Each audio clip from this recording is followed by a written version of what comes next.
Hi, my name is Verlinda Vu. I'm currently a junior at Seattle University studying nursing. I was a part of the Youth Action Team, also known as the YAT team, of the CARE Project Phase 1 last year. The CARE Project, it stands for Community Action, Research, and Empowerment, and has a goal to really strengthen the Vietnamese community here in Seattle. My name is Ton Nguyen. I am currently a senior at the University of Washington studying biology, pre-med, and I actually first got involved in the CARE project when Verlinda asked me to join, and she told me about the CARE project, and at first I was kind of hesitant because it didn't sound quote-unquote fun, but I felt like it was a good opportunity for me to connect with my roots, to know more about my culture and my heritage. So I took that chance so that I could grow in my knowledge, and it worked out great.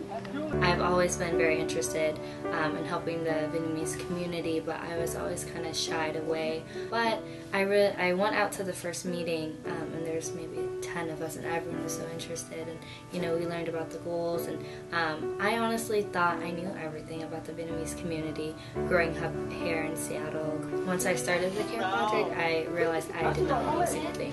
Learning to plan and how to interact with other people, how to network effectively. You're going to meet professionals that I don't think you would ever meet if you never joined this project.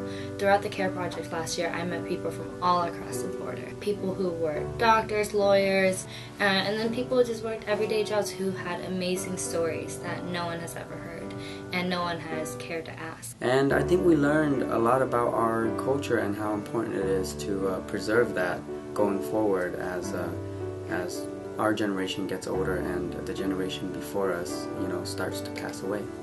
I believe the CARE project is very important to our Vietnamese community here in Seattle because it aims at preserving our culture first and foremost, and it is aiming to help bridge the generational gap between the older generation and the younger generation, such as myself. I see it in my own home, but to see that on a community-wide scale, seeing that elders express that they can't even talk to their kids at home, it hurts. But it motivates me and a lot of our Youth Action Team members, if not all, to make a difference.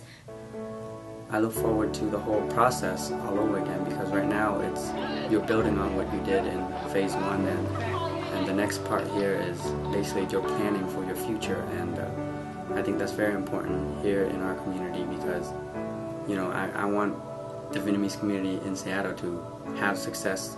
Cái chi mà đi chợ thì không có ai giúp nói được gì hết. Đi học đi SL cũng không. Cô Tao.